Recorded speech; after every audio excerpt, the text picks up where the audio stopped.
বন্ধুরা, এই মুহূর্তে আপনারা দেখতে পাচ্ছেন যে আমাদের এলাকায় বিনামূল্যে যে রেশন পরিষেবা মাননীয় মুখ্যমন্ত্রী মমতা বন্দ্যোপাধ্যায় যে চালু করেছেন, তো ইতিমধ্যে কিন্তু পাবলিক পরিষেবা নিচ্ছে। তো আমরা দেখতে পাচ্ছি একজন আমাদের জেঠু এসছেন রেশন নিতে। জেঠু, কীভাবে রেশন কি ঠিকঠাক হচ্ছে? ঠিকঠাক আছে, যে চালটা কমে গেল আর আটা বাদ দিয়ে গমটা দিলে মনে হয় ভালো হতো। এটা আটা তো নয়, একদম বিষাক্ত ব্যাপার। কি বলেন?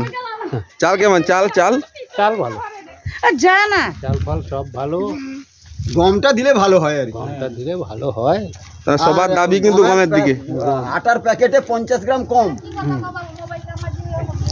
ঠিক দেখবেন, আপনারা দেখুন যে আমাদের পরিষেবা কিন্তু সবাই কিন্তু সঠিকভাবে নিচ্ছেন। আমাদের ডিলার রয়েছেন বিকাশবাবু কিন্তু সবাইকে কিন্তু সঠিক পরিষেবাই দিচ্ছেন।